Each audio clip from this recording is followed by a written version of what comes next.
Договорът с избрания изпълнител, който беше сключен в края на миналата година, е в ход.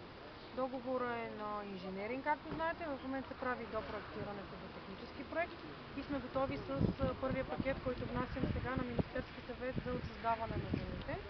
И ако няма обжалване и всичко наред с отчуждаванията и проектирането, ще можем до няколко месеца да започнем реално строителство. Горе-долу същия етапа на сключения договор за участъка от Сандански до Кресна, където също избран изпълнител. Малко по същия начин сме почти готови с отчужденията. Прави се до проектирането и на същия принцип надяваме се да нямаме много обжалвания. Тук ще работим съвместно с областния управител да работим така, че да можем максимално бързо да дадем решение на строеж до няколко месеца и там да започне строителството. По отношение на самото дефиле, оставащите ни последни 20 км, готов е проекта, новия идеен проект за преминаване през дефилето, който в максимална степен се базира на това да използваме съществуващия път, като той бъде разширен с допълнителни две ленти. Като пътя е направен от комбинация преминаване на две нива, там където не е възможно да имаме 4 ленти една до друга, или преминаване на различни нива, не задължително едно на друго, преминаване едно до друго, но на различни нива.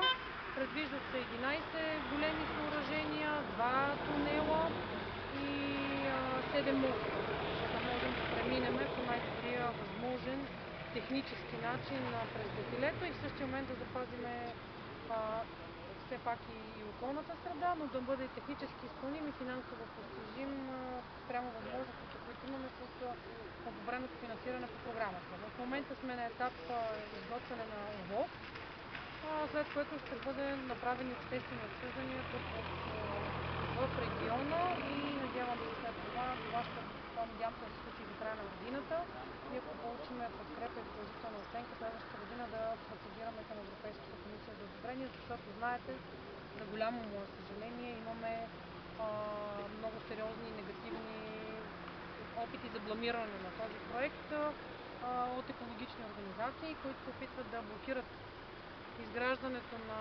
участъка през дефилето в вида, в който аз ви го представих, пледирайки, че за да защитиме определени защитени видове, единствения възможен вариант трябва да е тунела.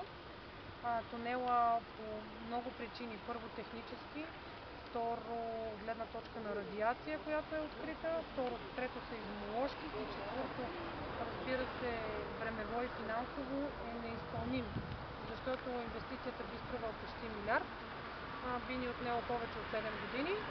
Нито имаме тези пари, нито имаме това време. За съжаление, всеки ден има инциденти, загиват хора, така че трябва да си отстоим и националния интерес. Това ще е тежка битка, защото разбира се, трябва да запазим околната среда, но това не трябва да е живота и здравето на хората и разбира се възможностите да изградят този участък.